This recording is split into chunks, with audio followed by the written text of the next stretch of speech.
Et si je te disais que la personne la plus désirable de l'histoire n'a jamais couru après personne? Tu es peut-être en train de faire tout de travers dans tes relations. Pendant que tu envoies des messages « bonjour », l'autre personne perd de l'intérêt. Pendant que tu t'habilles pour impressionner, elle regarde ailleurs. Pendant que tu montres à quel point elle te plaît, elle s'éloigne. Cela peut sembler cruel, mais c'est une réalité nue.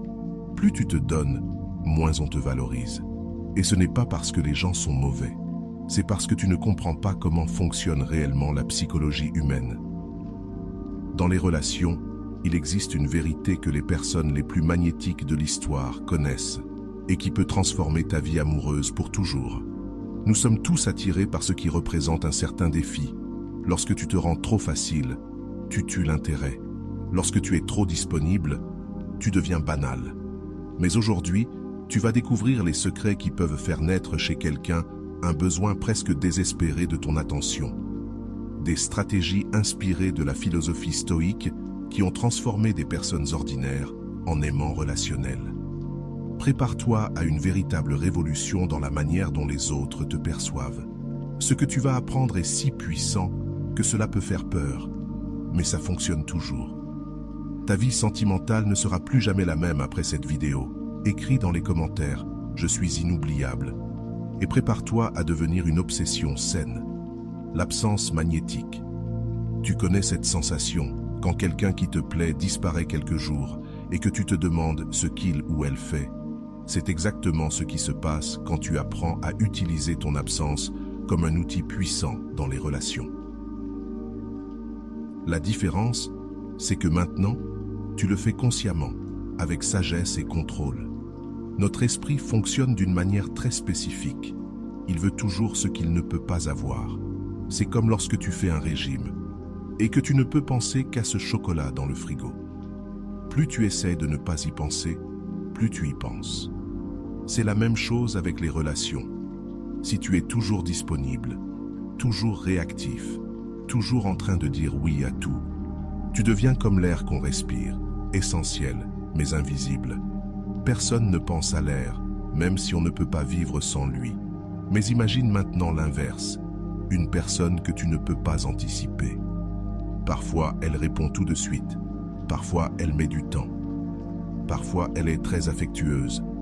Parfois, concentrée sur autre chose. Cette personne reste dans ton esprit. Tu continues de te demander « Que fait-elle? Avec qui est-elle? Pourquoi ne répond-elle pas encore ?» Et c'est exactement ce que tu vas commencer à faire.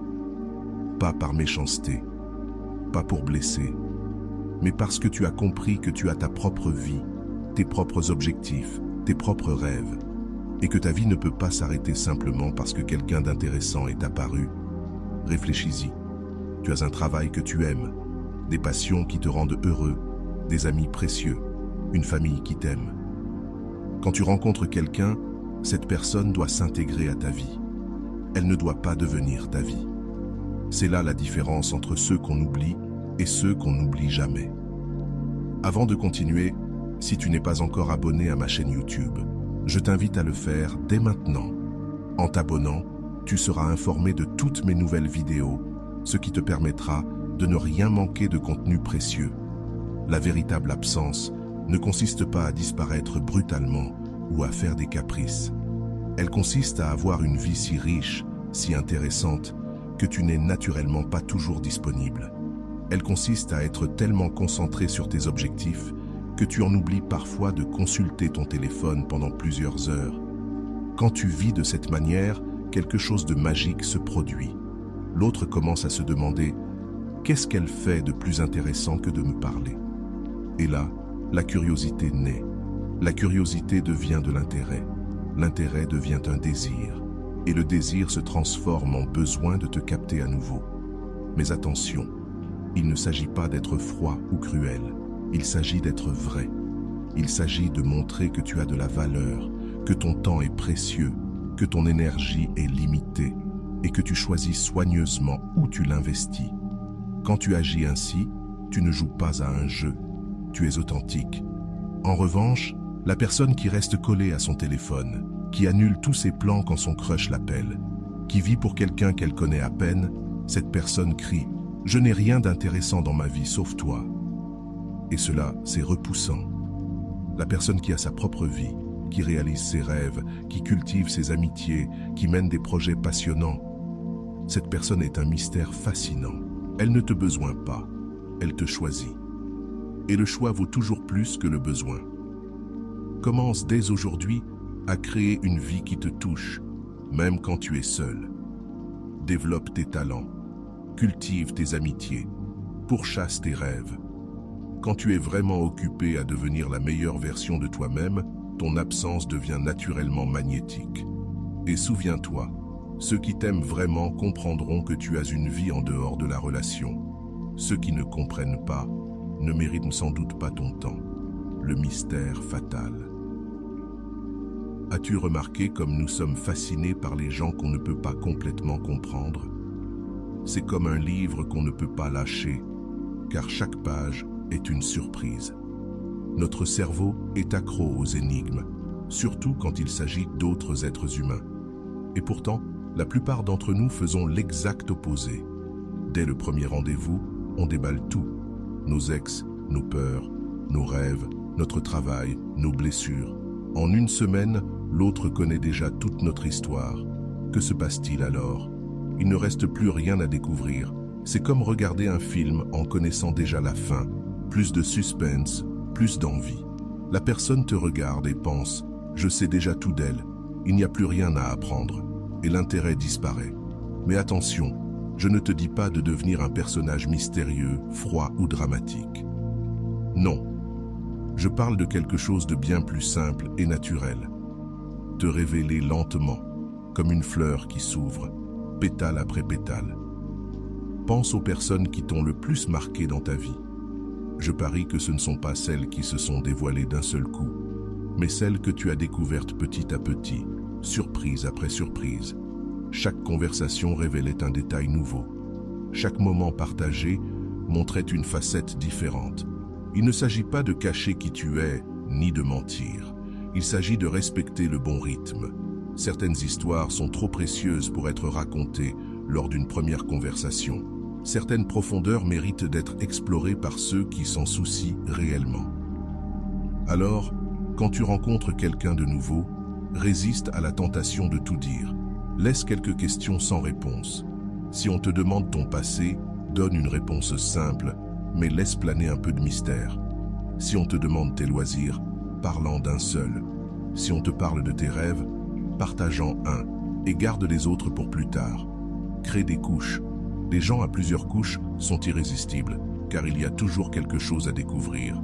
Chaque conversation peut dévoiler une surprise. Chaque rencontre peut révéler une émotion inattendue. L'autre aura toujours cette sensation « je ne la connais pas encore totalement ». Et cela, c'est magnétique. Mais le vrai mystère ne repose pas uniquement sur ce que tu ne dis pas. Il repose sur ce que tu fais quand tu n'es pas avec l'autre.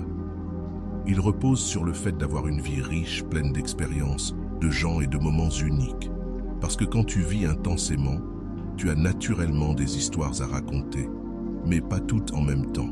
Il y aura des lieux spéciaux que peu connaissent, des souvenirs uniques qui t'ont formé et qui, révélés au bon moment, entretiennent l'intérêt vivant, jour après jour. Le mystère réside aussi dans ton énergie. Parfois, tu es super enthousiaste et bavard. D'autres fois, tu es plus réfléchi et silencieux. Il y a des jours où tu veux parler de sentiments profonds et d'autres où tu préfères des sujets légers. Cette variation naturelle de la personnalité humaine devient fascinante quand tu ne t'obliges pas à être toujours le même. Beaucoup de gens pensent qu'ils doivent être constants tout le temps, avec la même énergie, les mêmes réactions. Mais en réalité, c'est ennuyeux. Les vraies personnes ont des humeurs, des jours différents, des moments différents. Et c'est justement ça, la beauté de l'humanité, pas un défaut. La clé, c'est d'être authentique à chaque instant, sans avoir à justifier chaque changement d'humeur ou d'énergie. Parfois, tu es inspiré. Parfois, tu es fatigué. Parfois, tu veux parler pendant des heures. D'autres fois, tu préfères le silence. Et tout cela fait de toi une personne humaine et intéressante. Souviens-toi, Le mystère ne consiste pas à être compliqué ou difficile à comprendre. Il s'agit d'avoir assez de profondeur pour qu'il y ait toujours quelque chose de nouveau à découvrir. Il s'agit d'être une personne intérieurement riche, si riche que même après des années passées ensemble, tu continues à te surprendre. Troisième point, la froideur calculée. Tu connais peut-être cette personne qui ne perd jamais son sang-froid, qui ne se laisse pas emporter quand les choses ne se passent pas comme prévu, qui ne réclame pas d'attention quand on l'ignore. Cette personne possède quelque chose de rare, le contrôle émotionnel, et c'est extrêmement attirant. La différence entre ceux qui attirent et ceux qui se laissent séduire se trouve souvent là, dans la capacité à garder son calme, même lorsque tout brûle autour de soi. Tandis que l'un envoie 10 messages sans réponse, l'autre continue simplement sa vie. Tandis que l'un pleure parce que la personne qu'il aime ne s'est pas montrée, l'autre passe une belle soirée entre amis. Mais attention, il ne s'agit pas de devenir une personne froide ou insensible. Il s'agit de garder le contrôle de ses réactions, de ne pas laisser ses émotions prendre le dessus de façon destructrice. Il s'agit d'être fort quand il faut l'être. Pense à ça. Quand tu vois quelqu'un qui garde toujours son calme, qui ne panique pas, qui ne fait jamais de scène, qu'est-ce que tu ressens? Du respect. Tu penses que cette personne a quelque chose de spécial. Tu veux comprendre comment elle fait pour rester aussi sûre d'elle. À l'inverse, quand tu vois quelqu'un exploser pour un rien, quémander de l'attention, paniquer dès que les choses ne vont pas comme il veut, qu'est-ce que tu ressens? Un malaise, de la gêne. Tu as envie de t'éloigner. La froideur calculée ne consiste pas à ne rien ressentir. Elle consiste à ressentir, mais à choisir comment réagir. C'est avoir des émotions, sans en être esclave. Être humain, mais aussi intelligent. Quand quelqu'un t'ignore, ta première réaction pourrait être de lui envoyer plusieurs messages pour demander ce qu'il se passe. Mais une personne au sang-froid se dit « Si cette personne ne répond pas, elle a ses raisons. Je vais me concentrer sur ma vie. » Et quand elle voudra parler, elle apparaîtra. Et elle continue d'avancer. Quand quelqu'un annule un rendez-vous à la dernière minute, la première réaction peut être la colère, le drame. Mais la personne qui a le contrôle émotionnel se dit « Dommage, j'attendais cette rencontre. Mais maintenant, j'ai la soirée libre pour faire autre chose qui me plaît. » Elle tire le meilleur de chaque situation.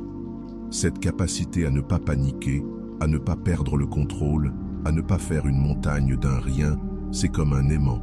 Tout le monde veut être proche de ceux qui transmettent la paix, la sécurité, la stabilité émotionnelle. Mais comment développer cette froideur calculée? D'abord, tu dois comprendre que les actions des autres ne définissent pas ta valeur. Si quelqu'un ne répond pas à ton message, cela ne veut pas dire que tu n'es pas quelqu'un de bien. Peut-être qu'il est occupé, qu'il a des soucis, ou simplement qu'il n'a pas envie de parler pour l'instant. Ensuite, il faut que tu aies d'autres sources de bonheur dans ta vie que cette personne. Des passe-temps, des amis, un travail, des projets personnels qui te comblent. Ainsi, tu ne dépends pas d'une seule source de bonheur. Et ça te permet de garder ton calme quand les choses ne se passent pas comme prévu.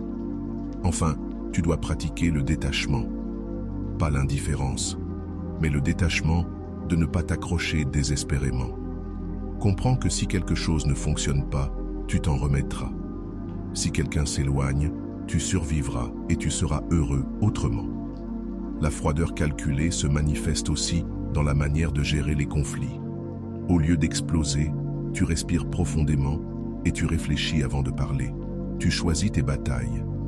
Au lieu de faire un drame, tu trouves une solution mature. Cela ne veut pas dire que tu dois tout accepter, ni ravaler tes émotions. Cela veut dire que tu gères les situations avec intelligence, sans perdre ton calme. Tu dis ce que tu as à dire, mais au bon moment, avec les bons mots. Et les gens sont impressionnés. Ils se demandent comment tu fais pour rester aussi centré. Cette force inspire le respect, l'admiration et attire naturellement. La froideur calculée apparaît aussi quand tu ne cours pas après ceux qui ne te valorisent pas. Quand tu réalises que tu donnes plus que ce que tu reçois, tu arrêtes tout simplement de donner. Sans drame, sans discours, sans explication. Tu rediriges ton énergie là où elle est respectée. C'est puissant. parce que cela montre que tu te respectes, que tu ne mendis pas des miettes, que tu sais ce que tu vaux et que tu refuses de te rabaisser pour plaire. Et les personnes qui se respectent sont tout simplement irrésistibles. 4e point, un courage inébranlable. La différence entre une personne que l'on valorise et une autre que l'on rejette tient dans la manière dont elle se perçoit. Si tu ne crois pas en ta propre valeur, comment veux-tu que les autres y croient? Si tu ne te traites pas bien, comment veux-tu qu'on te traite bien? Le courage inébranlable n'a rien à voir avec l'arrogance. Il ne s'agit pas de se croire supérieur. Il s'agit de connaître ses qualités, d'accepter ses défauts et de comprendre que tu as quelque chose d'unique à offrir au monde. C'est ne pas avoir besoin de l'approbation des autres pour te sentir complet. Beaucoup confondent l'estime de soi avec l'ego. Ils croient que c'est se vanter, rabaisser les autres ou faire semblant d'être parfait. Mais c'est tout le contraire. Une personne qui sait vraiment ce qu'elle vaut n'a rien à prouver. Elle l'est, simplement. Quand tu as un courage inébranlable, tu ne mendis pas d'attention. Tu ne changes pas pour être accepté. Tu ne tolères pas le manque de respect par peur de la solitude. Tu existes, avec dignité et respect pour toi-même. Et ça, c'est rare. C'est attirant. Parce que la plupart des gens cherchent constamment une validation extérieure. Ils ont besoin qu'on leur dise qu'ils sont beaux, intelligents, intéressants. Mais quand tu n'as pas besoin de ça, quand tu sais déjà qui tu es et ce que tu vaux, tu rayonnes. Pense aux personnes qui t'impressionnent vraiment. Ce ne sont pas celles qui crient leur valeur, mais celles qui ont une confiance silencieuse, celles qui se respectent elles-mêmes sans humilier les autres. Le courage inébranlable se voit dans les petites choses. Quand quelqu'un te traite mal, tu ne l'acceptes pas. Tu sais que tu mérites mieux. Quand quelqu'un essaie de te rabaisser, ça ne t'atteint pas, parce que ton estime de toi ne dépend pas du regard des autres. Quand quelqu'un essaie de te manipuler, tu le reconnais immédiatement, parce que tu connais ta propre valeur. Mais d'où vient cette force intérieure? Elle naît d'une connaissance profonde de soi.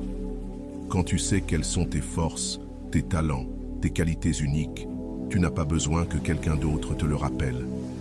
Quand tu sais que tu es capable, talentueux, intéressant, affectueux, intelligent, ou peu importe tes qualités, tu les portes déjà en toi. Ta valeur vient aussi de ton histoire.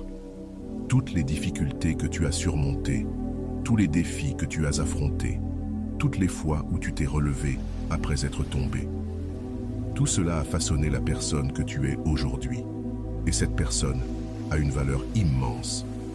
Quand tu prends conscience de ça, tu cesses de te comparer aux autres. Tu arrêtes de croire que tu dois ressembler à quelqu'un d'autre pour être apprécié.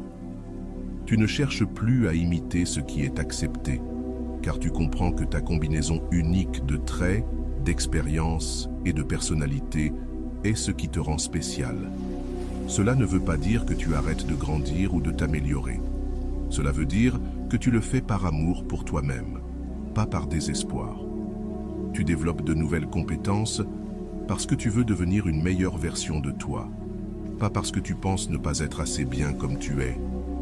Ta valeur inébranlable s'exprime aussi dans ta relation avec l'argent, le travail, les amis.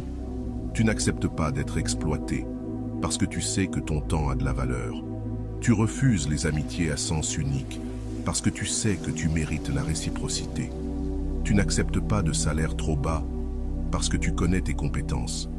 Et dans les relations amoureuses, c'est encore plus puissant. Quand tu sais ce que tu vaux, tu ne te contentes pas de miettes d'attention. Tu n'acceptes pas d'être le plan B. Tu ne mendies pas l'affection. Tu existes simplement comme une personne complète, intéressante. Et quiconque veut faire partie de ta vie doit être à la hauteur. Cette posture est magnétique. Elle montre une maturité émotionnelle. Elle prouve que tu n'es pas désespéré, que tu n'as pas besoin de quelqu'un pour te compléter. Tu choisis de partager ta vie avec quelqu'un, pas de t'accrocher à n'importe qui. Et quand quelqu'un voit que tu te respectes, cette personne commence aussi à te respecter. C'est de la psychologie de base. Nous traitons les autres comme ils se traitent eux-mêmes. Si tu te respectes, on te respectera. Si tu te valorises, on ne te valorisera pas. Un autre secret puissant, le défi irrésistible.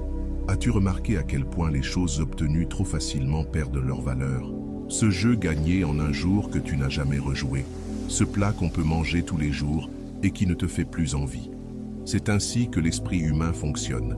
Nous accordons de la valeur à ce qui nous pousse à nous dépasser. Ce qui ne se laisse pas facilement conquérir. Et c'est pareil en amour. Quand tu es trop accessible, que tu es toujours d'accord, que tu ne poses jamais de questions, que tu acceptes tout sans résistance, tu deviens prévisible. Et la prévisibilité tue la passion. Mais attention, ne confonds pas le défi avec la complication. Il ne s'agit pas d'être difficile, dramatique ou impossible à vivre. Il s'agit d'avoir ta propre personnalité, tes opinions, tes limites. D'être quelqu'un d'intéressant, qui apporte quelque chose, pas quelqu'un qui dit oui à tout pour plaire. Le défi irrésistible, c'est la manière dont tu te positionnes dans le monde. Quand tu as tes propres idées et que tu ne changes pas d'avis, juste parce que quelqu'un pense autrement. Quand tu poursuis tes propres rêves sans les abandonner pour suivre ceux des autres. Quand tu gardes ta personnalité sans te fondre dans le moule de ce que l'autre attend de toi.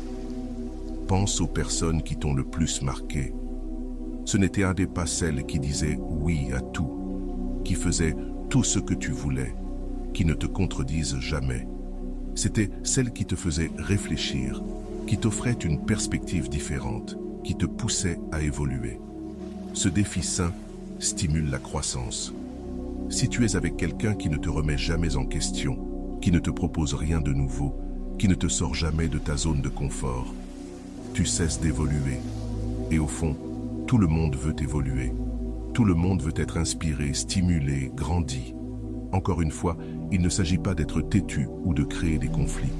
Il s'agit d'avoir des convictions et de les défendre avec respect. Il s'agit de garder ses propres intérêts, sans les abandonner pour coller à ceux d'un autre. Il s'agit de garder son énergie sans devenir le reflet de la personne en face. Le défi se révèle aussi dans la manière de réagir aux compliments. Quand on te dit quelque chose de beau, tu ne fonds pas comme si c'était la première fois qu'on reconnaissait ta valeur. Tu remercies avec calme, comme quelqu'un qui a l'habitude d'être apprécié. Quand quelqu'un t'invite, tu ne chamboules pas tout ton agenda. Tu regardes si cela te convient et tu réponds avec sérénité. Cela montre que tu as ta propre vie, que tu n'attendais pas que quelqu'un arrive pour lui donner un sens. Et cela pousse les gens à faire un effort pour obtenir ton attention. Or, l'effort crée de la valeur. Le défi irrésistible, c'est aussi de ne pas être totalement prévisible. Quand quelqu'un croit t'avoir entièrement cerné, tu dévoiles une nouvelle facette. Quand il croit savoir comment tu vas réagir, tu ne le surprends pas de manière forcée, mais parce que tu es une personne complexe. Tu peux être doux, mais aussi ferme. Tu peux être généreux, mais avoir des limites. Tu peux être affectueux, mais aussi indépendant.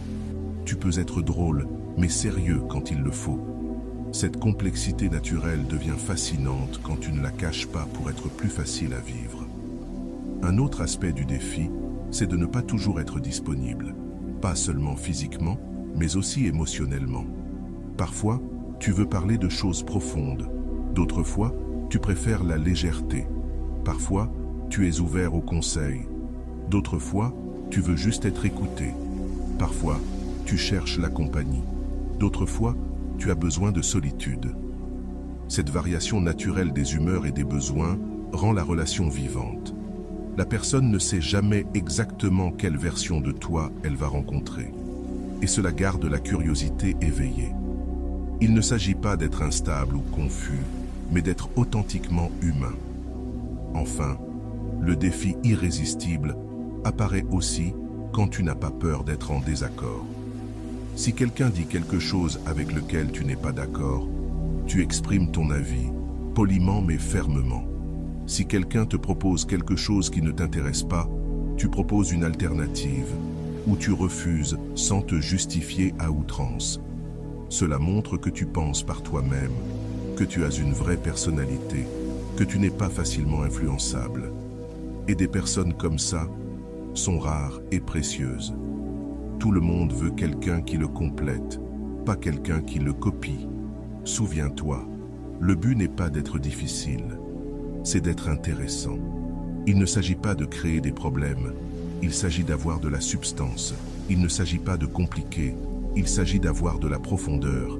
Et quand tu trouves cet équilibre, tu deviens irrésistible. Parce que tu offres ce que tout le monde cherche, du mystère, de la croissance, de la stimulation.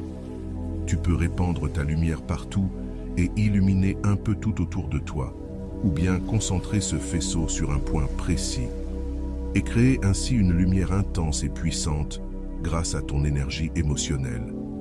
C'est exactement la même chose avec ta vie. Quand tu disperses ton énergie dans toutes les directions, tu t'affaiblis. Mais lorsque tu te concentres, tu deviens magnétique. La majorité des gens font exactement l'inverse de ce qu'ils devraient de faire. Ils divisent leur énergie entre plusieurs personnes à la fois, essayant de plaire à tout le monde. Ils répondent à 10 messages, sortent avec 5 personnes la même semaine, puis s'étonnent de ne pas être pris au sérieux. Quand tu disperses ton énergie, tu dilues ton pouvoir. C'est comme vouloir enlacer 10 personnes en même temps. Tu ne peux en étreindre aucune correctement.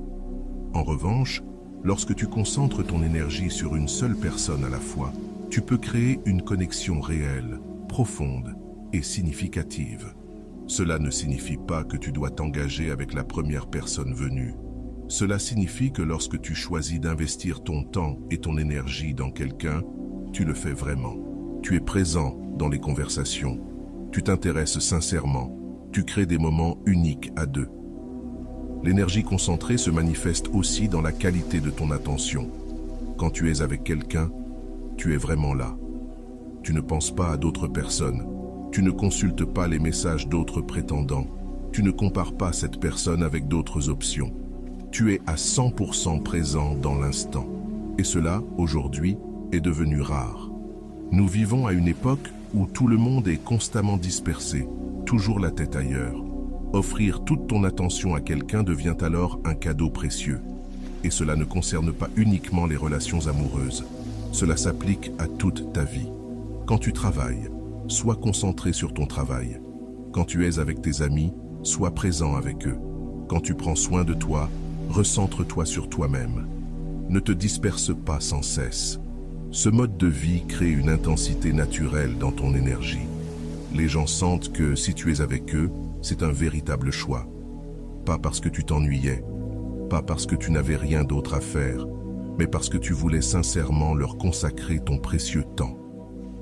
Avoir une énergie concentrée, c'est aussi savoir dire non. Quand tu sais clairement où tu veux investir ton énergie, il est plus facile de refuser les invitations qui n'ont pas de sens pour toi.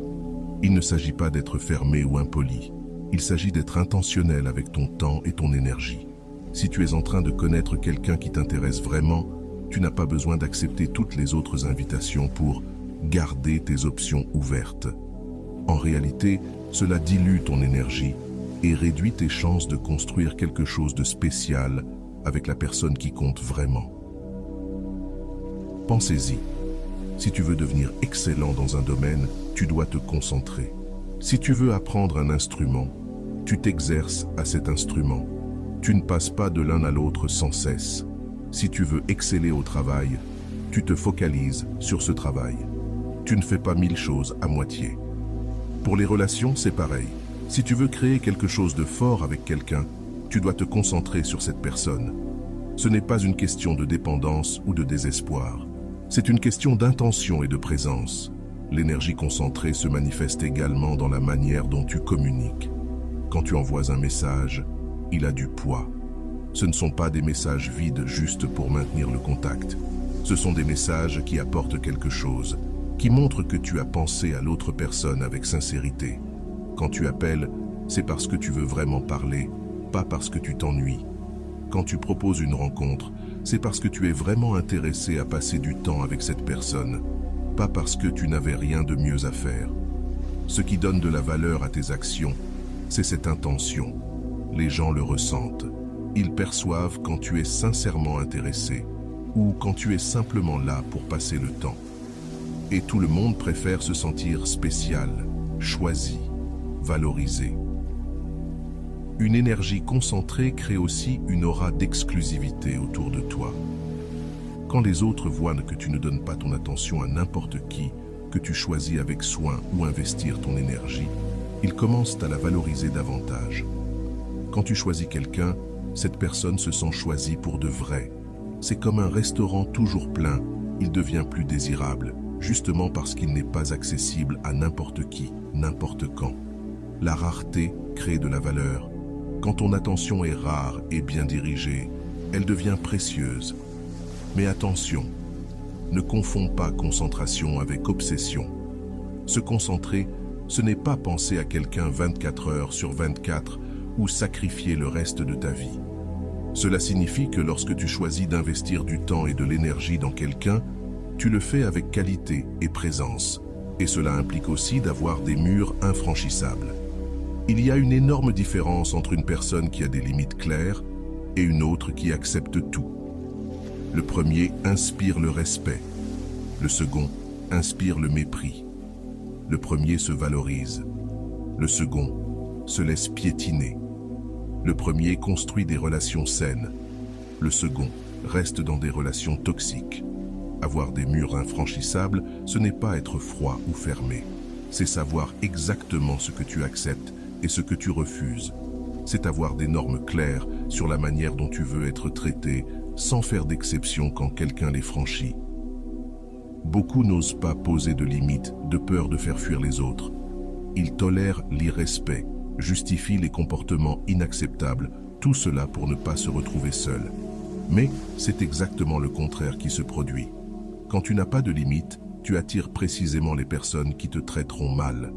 Les personnes qui respectent les limites sont attirées par ceux qui en ont. Les personnes qui ne les respectent pas s'en éloignent naturellement. Tes murs infranchissables deviennent un filtre naturel qui éloigne ceux qui n'ont rien à faire dans ta vie et attire ceux qui ont quelque chose à y apporter. Alors pose-toi la question, quelles sont tes véritables limites? Et une fois que tu les as identifiées, tu as deux choix. Garder cette personne dans ta vie et continuer à être irrespecté. Ou t'en détacher et préserver ta paix intérieure. Ceux qui ont des murs infranchissables choisissent toujours la paix. Tu peux faire en sorte que chaque personne se sente spéciale quand tu lui parles. Tu écoutes vraiment. Tu t'intéresses sincèrement. Tu poses des questions pertinentes. Tu te connectes d'une manière authentique. Et ça, c'est rare. La majorité des gens sont tellement préoccupés par l'idée de faire bonne impression qu'ils oublient de s'intéresser véritablement aux autres. Mais quand tu inverses cette dynamique, quand tu choisis de vraiment connaître et apprécier les personnes autour de toi, tu te démarques immédiatement. Pourtant, la présence dévastatrice ne consiste pas seulement à être gentil avec tout le monde. C'est une énergie si puissante, si ancrée, que tu n'as pas besoin de la validation des autres pour te sentir bien. Tu peux être seul à une fête et t'amuser simplement en observant les gens. Tu peux être dans un groupe inconnu sans te sentir à l'écart. Tu peux être dans n'importe quelle situation et rester fidèle à qui tu es. Cette authenticité attire. Dans un monde où tant de personnes essaient d'être ce qu'elles ne sont pas, une personne vraie se distingue comme un diamant parmi des pierres ordinaires. Tu ne joues pas un rôle. Tu es toi-même. Et cela, c'est libérateur pour toi, comme pour ceux qui t'entourent. La présence dévastatrice se manifeste aussi dans ta façon de gérer les situations difficiles. Quand un conflit surgit, tu ne perds pas ton sang-froid. Quand quelqu'un tente de te provoquer, tu ne tombes pas dans le piège. Quand les choses ne se passent pas comme prévu, tu t'adaptes avec grâce. Cette stabilité émotionnelle est extrêmement attirante. Les gens veulent être près de ceux qui dégagent de la paix et de la sécurité. Tout le monde a déjà assez de problèmes. Personne ne veut être dans une relation avec quelqu'un qui ne fait qu'ajouter du drame et de l'instabilité. Quand tu arrives à rester centré, même dans la confusion, tu deviens un refuge pour les autres. Un autre aspect fondamental de la présence dévastatrice, c'est la capacité à être pleinement présent dans l'instant. Quand tu parles avec quelqu'un, tu es là à 100%. Tu ne penses pas à ce que tu vas manger ce soir. Tu ne regardes pas ton téléphone. Tu ne planifies pas déjà ta prochaine phrase. Tu es sincèrement intéressé par ce que l'autre dit. Cette qualité d'attention est un cadeau rare, surtout à une époque où tout le monde est distrait. Offrir ta pleine présence à quelqu'un crée une connexion profonde et inoubliable. La présence dévastatrice s'exprime aussi dans ta manière de bouger et de parler. Tu ne te presses pas. Tu n'es pas anxieux. Tu n'as pas besoin d'impressionner. Tu te déplaces avec intention. Tu parles avec clarté. Tu agis avec conscience. Chaque geste a du poids, parce qu'il vient d'un espace intérieur de lucidité. Cela ne veut pas dire être lent ou artificiel, mais vivre connecté à tes actions au lieu de fonctionner en pilote automatique. Quand tu commences à vivre consciemment, ta présence devient naturellement plus marquante. Mais peut-être que le plus grand pouvoir de la présence dévastatrice réside dans ta capacité à faire que les autres se sentent mieux dans leur peau quand ils sont avec toi. Tu ne rabaisses personne pour briller. Tu ne cherches pas à te comparer. Tu fais simplement rayonner ta propre lumière et tu inspires les autres à faire de même. Les gens quittent une conversation avec toi remplie d'énergie, inspirés, valorisés. Ils veulent plus d'énergie dans leur vie. Ils veulent être près de toi parce que tu les fais se sentir comme la meilleure version d'eux-mêmes. Et c'est cela, au fond, qui rend quelqu'un vraiment irrésistible. Ce n'est pas ta capacité à impressionner, mais à inspirer. Ce n'est pas ton pouvoir de séduire, mais de faire grandir. Quand tu développes cette présence dévastatrice, tu n'as plus besoin de courir après personne. Les gens veulent naturellement faire partie de ton univers. Maintenant, parlons du silence puissant. As-tu déjà remarqué que certaines personnes parlent sans arrêt, et pourtant personne ne se souvient de ce qu'elles ont dit, et d'autres qui parlent peu, mais quand elles ouvrent la bouche, tout le monde écoute? La différence, c'est le pouvoir du silence. Quand tu apprends à utiliser le silence comme un outil, tu deviens irrésistible. La plupart des gens ont peur du silence. Ils pensent devoir remplir chaque moment de vide avec des mots, même s'ils n'ont rien d'important à dire. Alors ils parlent du temps qu'il fait, de banalité, de tout et de rien, juste pour éviter le silence. Mais ces moments de silence sont de l'or. Quand tu es à l'aise dans le silence, tu dégages une confiance rare. Tu montres que tu n'as pas besoin de l'approbation constante des autres, que tu n'as pas peur d'être seul avec tes pensées, que tu n'as pas besoin de te prouver en parlant sans cesse. Le silence puissant prend plusieurs formes. Parfois, c'est simplement le fait de ne pas répondre immédiatement. Quand quelqu'un dit quelque chose, tu écoutes, tu réfléchis, tu prends ton temps. Et quand tu réponds, tes mots ont du poids. Les gens se rendent compte que quand tu parles, c'est que tu as quelque chose d'important à dire. D'autres fois, le silence apparaît quand quelqu'un essaie de se moquer de toi ou de provoquer une réaction. Au lieu d'exploser ou de te défendre avec des espoirs, tu restes calme, tu restes silencieux, tu laisses l'autre parler dans le vide. Et cela, c'est dévastateur pour ceux qui espéraient une réaction. Quand quelqu'un te critique inutilement et que tu ne réagis pas immédiatement, il est déstabilisé. Il attendait un débat, un conflit, une émotion. Tu ne lui donnes rien, et il se demande alors pourquoi il ne réagit pas. Est-ce que ce que j'ai dit ne l'a pas touché? Est-il tellement sûr de lui que mon opinion ne compte pas? Le silence est aussi très puissant dans les relations amoureuses. Quand quelqu'un te fait un compliment, tu n'as pas besoin de dire 1000 choses en retour. Un simple merci, accompagné d'un sourire sincère, a souvent bien plus d'impact qu'une réponse pleine d'insécurité. Quand une personne partage quelque chose d'important, elle ne veut pas toujours un conseil. Parfois, elle veut juste être écoutée. Et ta présence silencieuse, ton attention entière, peuvent être plus précieuses que n'importe quel mot. Le silence puissant, c'est aussi ne pas se justifier à l'excès. Si quelqu'un te demande pourquoi tu as pris telle décision, tu donnes une réponse claire et tu t'arrêtes là. Pas besoin de passer 10 minutes à convaincre l'autre que tu as fait le bon choix. Cela montre que tu as confiance en tes décisions, que tu n'as pas besoin de l'approbation des autres pour te sentir bien. Et cette confiance-là, elle est rare et terriblement attirante. Mais le silence le plus puissant de tous, c'est celui que tu utilises envers toi-même. C'est quand tu arrêtes de te dénigrer intérieurement. Quand tu cesses de te critiquer sans cesse, de te comparer aux autres, de douter de chaque geste que tu fais. Quand tu parviens à faire taire cette voix intérieure négative, tu développes une paix profonde, une paix visible aux yeux de tous. Les gens ressentent que tu es bien avec toi-même, que tu t'acceptes tel que tu es, que tu as une relation saine avec tes pensées. Et ça, c'est magnétique. Dans un monde où tout le monde est stressé, anxieux, toujours en train de parler, de se plaindre, d'avoir peur, cette tranquillité intérieure te fait briller. Un silence puissant, ce n'est pas être muet ou froid. C'est choisir tes mots avec soin. C'est parler quand tu as vraiment quelque chose à offrir. C'est être à l'aise avec les silences dans les conversations. C'est ne pas craindre d'être seul. Et c'est ce silence-là qui te rend vraiment irrésistible. Quand tu maîtrises l'art de rester seul avec tes propres pensées, tu te rends compte que tes paroles commencent à avoir plus d'impact. Les gens prêtent plus attention à ce que tu dis, car ils savent que tu ne gaspilles pas tes mots. Tes silences deviennent aussi expressifs que tes paroles.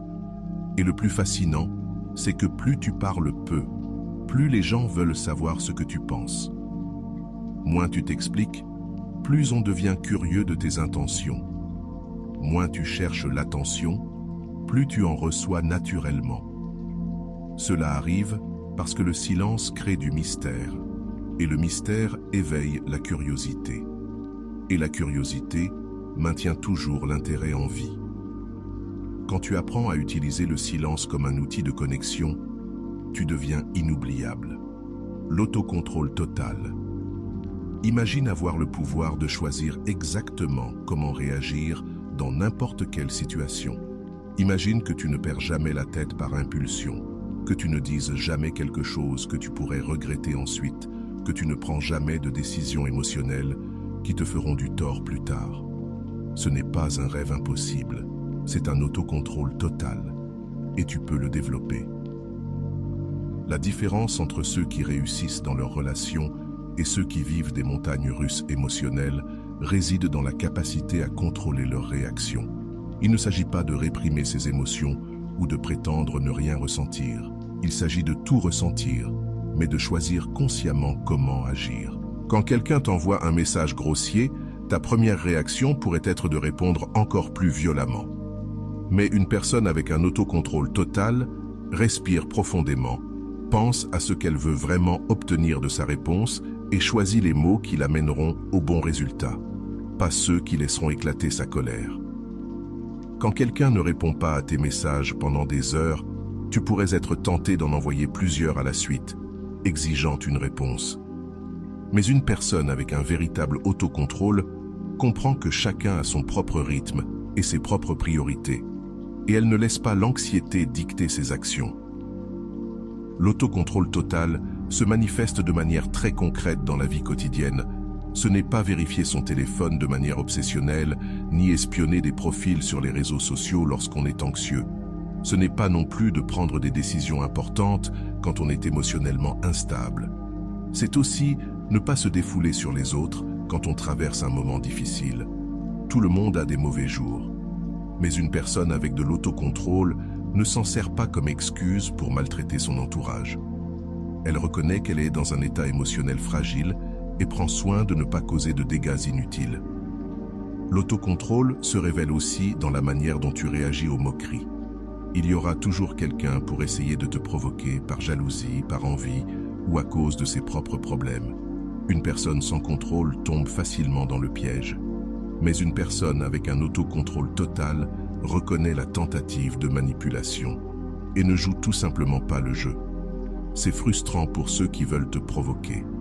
Ils attendaient une réaction, et quand tu ne la leur donnes pas, ils se sentent déstabilisés, et généralement, ils arrêtent d'essayer. Cela te place dans une position de pouvoir, car tu n'es plus contrôlé par les actions ou les émotions des autres. Mais peut-être que le plus important avec l'autocontrôle, c'est de savoir quand parler et quand se taire. Beaucoup de relations sont détruites par des paroles prononcées sous le coup de l'émotion, des choses qu'on ne peut plus jamais retirer ensuite. Quand tu as un autocontrôle total, tu sais faire une pause avant de parler. Tu te poses la question: Ce que je vais dire maintenant va-t-il améliorer ou empirer la situation? L'autocontrôle concerne aussi tes choix, où tu investis ton énergie, avec qui tu passes ton temps. Tu ne perds plus de temps à discuter avec des gens qui ne veulent pas comprendre ton point de vue. Tu ne cherches plus à convaincre ceux qui ont déjà décidé que tu avais tort. Tu ne gaspilles pas ton énergie à essayer de changer des gens qui ne veulent pas changer. À la place, tu rediriges cette énergie vers ce qui compte vraiment, tes objectifs personnels, des relations saines, des activités qui te font grandir. L'autocontrôle total signifie aussi ne pas être impulsif avec ton argent, tes décisions professionnelles ou les grands changements de ta vie. Tu prends le temps de réfléchir, d'évaluer les conséquences, de parler à des personnes de confiance et seulement ensuite tu agis. Cela t'épargne bien des regrets et te donne le contrôle de ta propre vie. Dans les relations amoureuses, l'autocontrôle est un pouvoir extraordinaire. Quand tu n'agis pas par désespoir, quand tu ne prends pas de décision basée sur la peur de perdre quelqu'un, quand tu ne t'humilies pas pour récupérer quelqu'un qui ne te valorise pas, tu montres une force intérieure qui attire profondément. Les gens respectent ceux qui ont de l'autocontrôle, parce qu'ils savent que cette personne est digne de confiance. Elle ne va pas exploser sans raison, ne prendra pas des décisions irrationnelles qui bouleversent tout. Elle peut garder la tête froide, même dans les pires moments. Et cela crée une sensation de sécurité autour de toi. Tout le monde veut être entouré de personnes stables émotionnellement. Personne ne veut marcher sur des œufs en permanence par peur d'un débordement émotionnel. L'autocontrôle ne s'acquiert pas du jour au lendemain. C'est une compétence que tu développes chaque jour, dans les petites choses. Chaque fois que tu respires profondément, au lieu de réagir impulsivement, tu renforces ce muscle intérieur. Et plus tu pratiques, plus ça devient naturel. À un moment donné, tu n'as même plus besoin d'y penser. L'autocontrôle devient une partie de toi. Et quand cela arrive, tu deviens presque irrésistible. Parce que tu représentes quelque chose que tout le monde admire, le pouvoir sur soi-même. Maintenant, tu possèdes les secrets qui séparent les oubliés des inoubliables. Il ne s'agit pas de manipulation ou d'astuces bon marché. Ce sont des vérités profondes sur la nature humaine, prouvées depuis des siècles. En les appliquant dans ta vie, tu ne transformes pas seulement tes relations. Tu te transformes toi-même. Tu deviens cette personne qui ne mendie pas l'amour, parce qu'elle sait qu'elle mérite l'amour. Tu ne te contentes plus de miettes, car tu connais ta propre valeur. Tu ne perds plus le contrôle, parce que tu as compris que le véritable pouvoir, c'est de choisir comment tu réagis. Tu as toujours eu cette force en toi. Maintenant, tu sais comment l'utiliser. À partir d'aujourd'hui, chaque personne qui croisera ton chemin ressentira quelque chose de différent chez toi, quelque chose de magnétique, et tu souriras, car tu auras enfin compris le secret qui était là depuis le début. Tu n'as pas besoin de courir après personne quand tu deviens quelqu'un qui en vaut vraiment la peine. Le monde entier est prêt à découvrir cette nouvelle version de toi. Et voilà, j'espère que vous avez trouvé beaucoup de valeur dans cette vidéo. Merci d'être resté jusqu'à la fin de cette vidéo. J'adore quand vous faites ça. Si vous voulez une autre vidéo sur ce sujet, écrivez en commentaire. J'en veux encore plus. J'espère vous revoir dans une autre vidéo. Merci pour ton temps, prends soin de toi et à bientôt.